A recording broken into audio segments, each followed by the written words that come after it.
Astaghfirullah wabarakatuh.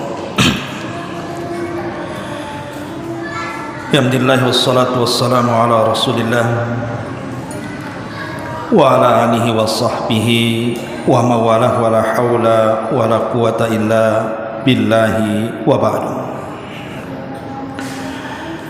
Kita lanjutkan kajian kita, masih membahas tafsir singkat dari surah Al-Imran, dan kita masuk pada ayat ke-81 dan seterusnya. A'udzubillahi minasyaitonir rajim. Bismillahirrahmanirrahim. Wa id akhadallahu mitsaqan nabiyyin lama ataitukum min kitabin wa hikmatin thumma ja'akum rasulun musaddiqun lima ma'akum la tu'minanna bihi wa la tansuranna qala aqrartum wa akhadtum ala dhalikum isri qalu aqrarna qala fashhadu wa ana ma'akum minasy syahidin faman tawalla ba'da dhalika fa ulaika humul fasiqun. Dan ingatlah ketika Allah Subhanahu wa ta'ala mengambil perjanjian dari para nabi, manakala aku berikan kitab dan hikmah kepadamu, lalu datang kepadamu seorang rasul yang membenarkan apa yang ada pada kamu, niscaya kamu akan sungguh-sungguh beriman kepadanya dan juga menolongnya. Allah Subhanahu wa ta'ala berfirman, apakah kamu setuju dan menerima perjanjian denganku atas hal yang demikian itu? Maka mereka menjawab, kami setuju. Maka Allah berfirman, kalau begitu saksikanlah oleh kalian wahai para nabi, dan aku menjadi saksi bersama kalian. Maka barang siapa berpaling setelah itu, maka mereka termasuk orang-orang fasik. Ma'asyiral muslimin, jamaah salat tarawih yang dimuliakan Allah Subhanahu wa ta'ala, ayat ini, maksudnya surah Al-Imran ayat 81 ini, menjelaskan kepada kita tentang perjanjian seluruh para nabi dan rasul. Dan kemarin kita sudah katakan bahwa jumlah para nabi begitu banyak dan juga para rasul. Para ulama tafsir mengatakan, sebagaimana dikatakan oleh Al-Imam As-Sudi yang dinukilkan dari Imam Ibnu Katsir rahimahullahu ta'ala, beliau mengatakan, lam yab'atsillahu azza wa jalla nabiyyan qat min ladun Nuh illa akhadha mitsaqahu la yu'minanna bi Muhammadin wa la yansuranna in kharaja wa huwa hayy.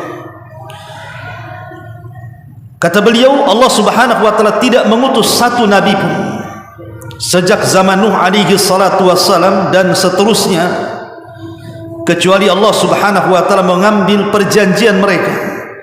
Kalau muncul nabi itu, maksudnya nabi kita Muhammad sallallahu alaihi wasallam, maka mereka semua akan beriman dan menolongnya. Dan kalau seandainya dia keluar dan dia hidup di tengah-tengah mereka, maka mereka pun harus menolong dan beriman kepadanya. Para ulama tafsir mengatakan bahwa ada dua penafsiran para ulama. Apa maksudnya? Yang pertama, maksudnya kalau seandainya Nabi kita Muhammad sallallahu alaihi wasallam muncul di zaman Nabi Nuh alaihi salatu wasallam, maka tidak ada keleluasaan Nuh alaihi salam kecuali harus beriman kepada Nabi kita dan menolongnya. Ini satu penafsiran. Penafsiran yang kedua, tidak maksudnya artinya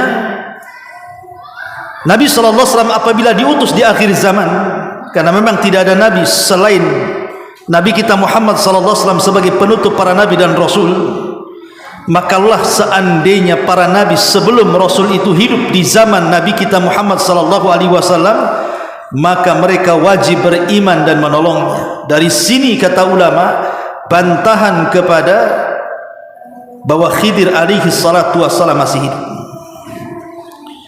Karena ada sebagian orang mengatakan Nabi Khidir itu masih hidup dan akan tetap hidup sampai kiamat. Maka kita katakan pendapat yang rajih wallahu alam bahwa Khidir itu sudah meninggal.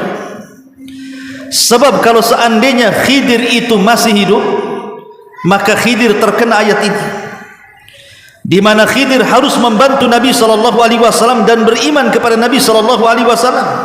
Pertanyaannya, di mana ketika Nabi SAW perang Badar? Di mana Khidir? Padahal di situ Nabi SAW berhajat kepada pasukan, berhajat kepada kekuatan 314 melawan 1000 orang.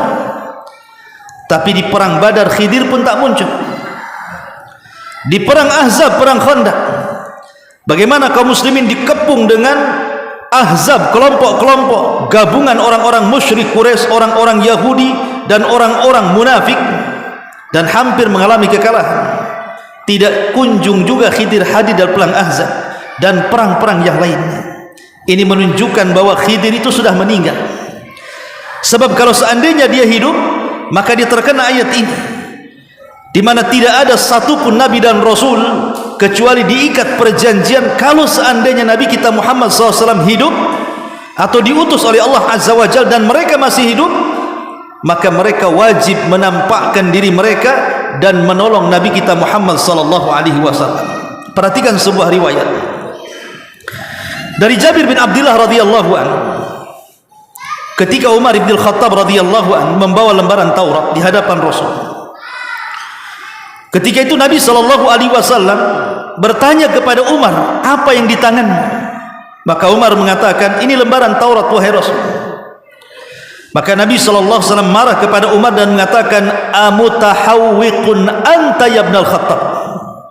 Wahai ibnul Khattab, maksudnya Umar, kau sudah bingung. Laqad ji'tukum biha ala baydah lailuha kanahariha la yazigu anha illa halik. Aku sudah datang kepada kalian wahai Umar dengan agama yang terang benderang, di mana malamnya seperti siangnya, siapapun yang berpaling pasti akan binasa. Kemudian di ujung hadis Rasul mengatakan, ya Umar, lau kana Musa hayyan ma wasi'ahu illa taba'ani. Kalau seandainya Musa itu hidup di zamanku ini, tidak ada keleluasaan Musa kecuali harus ikut denganku. Kalau seandainya sekelas Musa alaihi salatu wassalam saja hidup, dan Musa itu kalimur rahman, nabi yang paling masyhur dari nabi-nabi Bani Israel, termasuk ulul azmi minar rusul. Kalau seandainya hidup di zaman Rasul saja, wajib bagi dia untuk mengikuti Rasul dan mendakwahkan dakwah Rasul. Makanya lihat di akhir zaman, ketika Nabi SAW bicara soal turunnya Isa bin Maryam,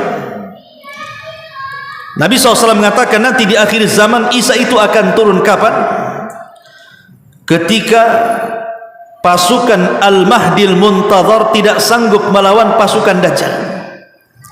Terpaksa kemudian Al-Mahdi bersembunyi di Bukit Tur, karena pasukan mereka sedikit, pasukan Dajjal itu banyak.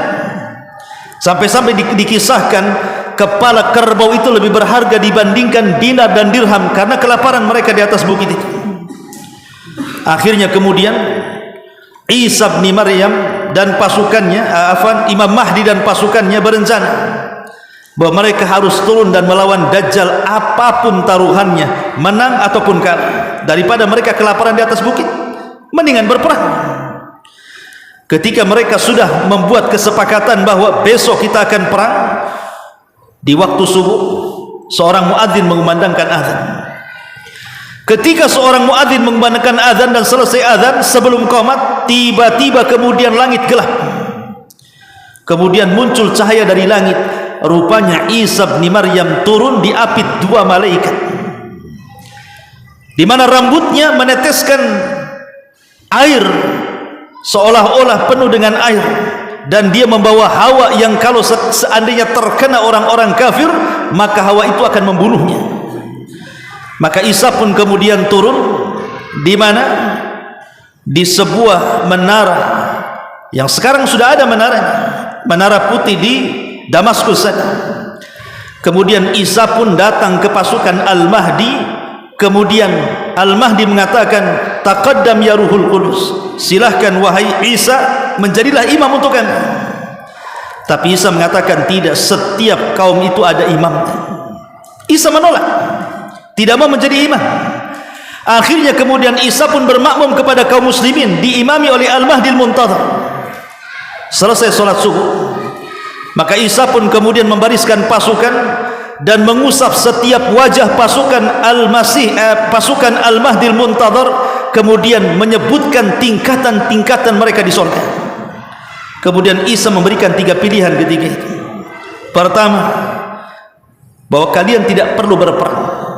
Aku akan berdoa kepada Allah Subhanahu wa taala, semoga Allah membangkitkan pasukan lain yang bukan kalian, biar pasukan itu yang akan melawan Dajjal dan pasukannya. Yang kedua, kalian tidak perlu berperang. Aku akan berdoa kepada Allah Subhanahu wa taala, semoga Allah kirimkan bencana kepada Dajjal dan pasukannya. Atau pilihan yang ketiga, kita perang, biar saya dan Al-Mahdi memimpin kalian, dan kupastikan pasukan Dajjal mereka tidak sanggup mengangkat senjata-senjata mereka, dan kalian pasti dimenangkan. Akhirnya kemudian mereka pun memilih pilihan yang ketiga. Turunlah kemudian Isa dan pasukan Al-Mahdi. Akhirnya di tangan Isa lah Dajjal dibunuh, dan kaum muslimin berhasil membantai orang-orang Yahudi. Setiap ada orang Yahudi yang bersembunyi di bebatuan, di pepohonan, maka batu dan pohon akan mengatakan, ya Muslim, wahai Muslim, di belakang saya ada orang kafir, bunuh dia. Tidak ada satupun makhluk kecuali bicara, kecuali satu pohon namanya Gharqad. Dia tidak akan bicara dan melindungi orang-orang Yahudi. Dan pohon ini besar-besaran ditanam hari ini oleh orang Israel, kan? Karena mereka punya keyakinan dengan pohon ini. Akhirnya kemudian setelah Isa berhasil membunuh Dajjal, kemudian muncul lagi tanda alamat besar yang lainnya dengan munculnya Al-Ya'juj wa Ma'juj, 2 kabilah besar yang tidak bisa diperangi. Bukan tidak bisa diperangi, kenapa Rasul mengatakan, kalian kira jihad sudah berhenti, kata Rasul. Tidak, jihad tidak berhenti, kata Rasul, sampai kalian mendatangi sebuah kaum yang tidak bisa diperangi dan tidak bisa dibunuh.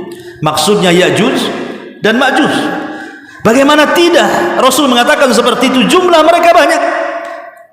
Satu dibandingkan mereka itu ibarat kita melawan satu orang dari kita 999 dari mereka. Macam mana kita melawannya? Sebagaimana hadis Nabi SAW ketika bicara dengan Adam, wahai Adam, keluarkan orang-orang yang berhak masuk neraka.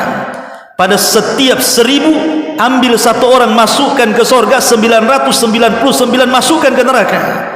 Sebagian surah hadis mengatakan maksudnya 999 itu adalah dari Ya'juj wa Ma'juj. Ya tidak bisa diperangi lah 1 lawan 999. Macam mana caranya? Antum dikorek 10 orang aja mati. Macam mana pula melawan 999? Tetapi Allah Subhanahu wa taala Maha Adil. Isa disuruh bersembunyi oleh Allah Subhanahu wa taala dan kaum muslimin di Bukit Tur agar jangan dilawan mereka. Sampai akhirnya Allah turunkan azab kepada mereka dengan mengirim naghaf. Naghaf itu semacam ulat, kemudian menggigit tengkuknya, satu mati, semua mati. Itulah azabnya. Tapi setelah itu kemudian Isa bin Maryam akhirnya memaksa orang-orang kafir yang masih hidup untuk masuk Islam. Cuman ada 2 pilihan, masuk Islam atau mati. Tidak ada jizyah lagi. Hukum jizyah dihapus di akhir zaman, karena cuma 2, masuk Islam atau mati. Dari sini Allah Subhanahu wa taala katakan, wa in min ahlil kitab illa la yu'minanna bihi qabla mautihi. Dan sebagian ahli kitab nanti di akhir zaman akan beriman kepada Islam lewat tangan Isa bin Maryam sebelum wafatnya. Dari sini kita tahu bahwa Isa bin Maryam membela Islam. Karena siapapun Nabi SAW, siapapun para nabi yang muncul setelah diutusnya Nabi SAW, tidak berhak mereka mendakwahkan dakwah agama mereka. Karena Isa di akhir zaman bukan sebagai nabi, bukan menyebarkan akidah Nasrani, tidak. Dia ditugaskan oleh Allah Subhanahu wa taala tugas lain, di mana tugasnya adalah menolong kaum muslimin dan menyebarkan Islam di zaman itu. Ma'asyiral muslimin yang dimuliakan Allah Subhanahu wa taala. Dan ini sejalan dengan apa?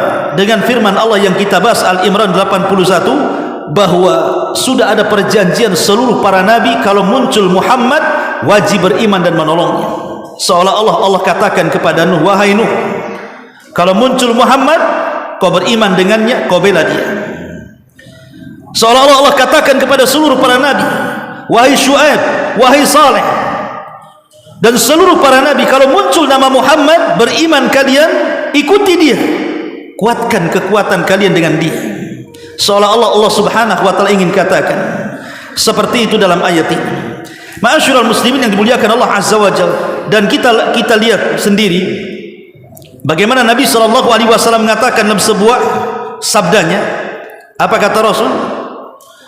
Ana da'watu Abi Ibrahim wa busyra Isa alaihi wassalam. Sesungguhnya keberadaanku ini, kata Rasul, berkat doanya Nabi Ibrahim, dan keberadaanku, kata Rasul, busyra, kabar gembira dari Isa bin Maryam. Dari mana kita tahu? Pertama, bahwa keberadaanku, kata Rasul, adalah berkat doa Nabi Ibrahim, karena Nabi Ibrahim pernah berdoa yang dan doanya disebutkan dalam Al-Baqarah itu 129. Rabbana wab'ats fihim rasulan minhum yatlu alaihim ayatika wa yu'allimuhumul kitaba wal hikmah wa yuzakkihim innaka antal azizul hakim. Ketika Ibrahim alaihi salatu wasallam meninggalkan meninggalkan Hajar dan Ismail di sebuah tanah yang kering kelontang, tidak ada air, tidak ada apa-apa di situ, kemudian ditinggalkan begitu saja. Tentu ini perintah Allah. Maka sebelum Ibrahim meninggalkan Mekah dan pulang ke Palestina, Ibrahim berdoa, ya Allah, utus kepada mereka, maksudnya kaum orang-orang yang ada di Mekah, seorang Rasul.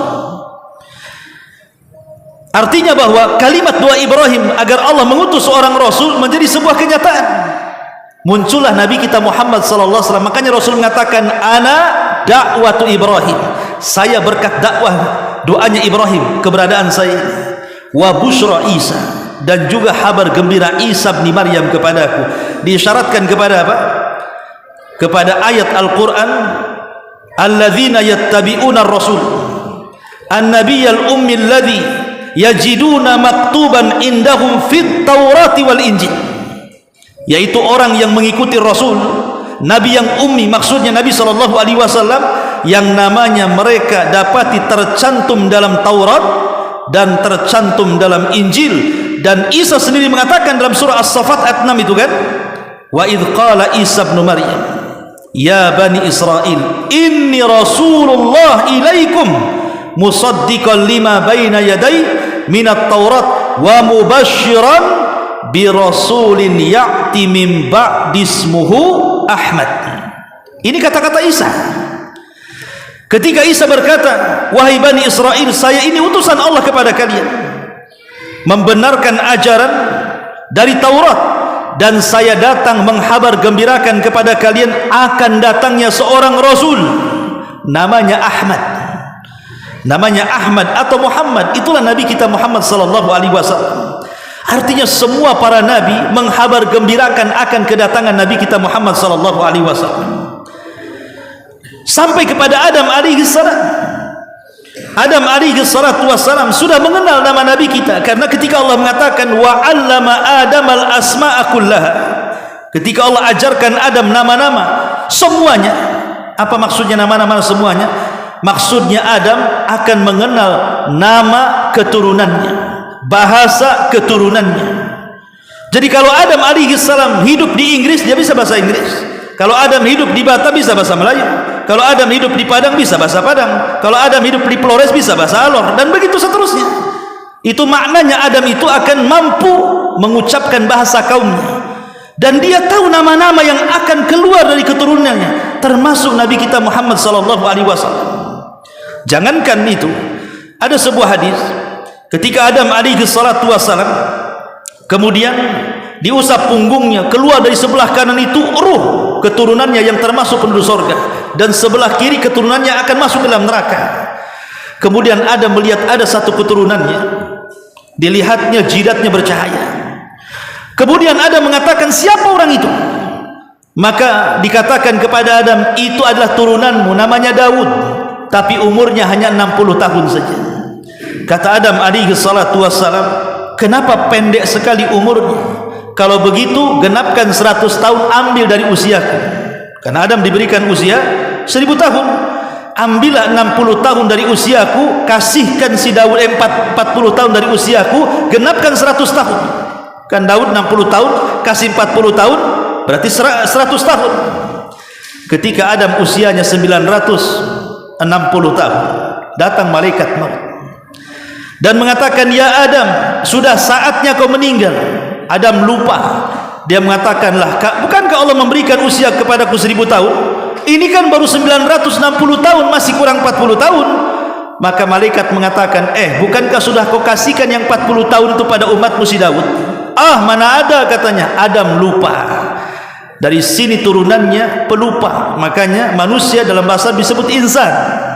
Insan itu diambil dari kata nisyan, pelupa. Jadi kalau antum ngantar istri ke pasar, kemudian antum pulang, kemudian istri ditinggalkan karena lupa, wajar antum itu keturunan Adam alaihi salatu wassalam, pelupa ya, karena Adam lupa juga kan. Akhirnya Allah subhanahu wa ta'ala memberikan catatan kepada Adam, kemudian Allah menggenapkan usia Adam 1000 tahun dan menggenapkan Daud 100 tahun. Hadis ini disahihkan oleh Syekh Nasiruddin Al-Albani rahimahullahu ta'ala. Tapi yang jelas bahwa Adam kenal kan di antara turunannya, termasuk Nabi kita Muhammad SAW, dia kenal.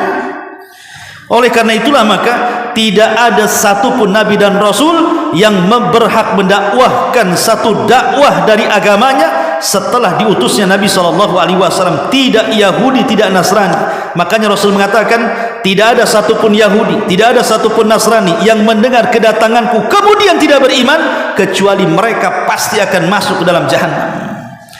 Dari sini menunjukkan hanya Islamlah agama yang berhak tersebar di akhir zaman, karena dia adalah agama terakhir dan kitabnya kitab terakhir dan rasulnya juga rasul terakhir, dan Nabi kita Muhammad SAW Sayyidul Anbiya'i wal Mursalin. Dan dalam peristiwa Mi'raj, Rasul pernah mengimami di Baitul Maqdis seluruh para Nabi dan Rasul, menunjukkan bahwa seolah-olah para Nabi dan Rasul yang menjadi makmum di belakang Rasul memberikan estafet kenabian mereka, dakwah mereka kepada Nabi SAW. Dari situ Rasul dinobatkan menjadi Sayyidul Anbiya'i wal Mursalin, Sayyidul Bashar, sebagaimana sabdanya, ana sayyidu waladi bani Adam wala fakhar. Wallahu a'lam bishawab. Subhanaka wa bihamdika asyhadu an la ilaha illa anta astaghfiruka wa atubu ilaik. Allahu ta'ala alam. Assalamualaikum warahmatullahi wabarakatuh.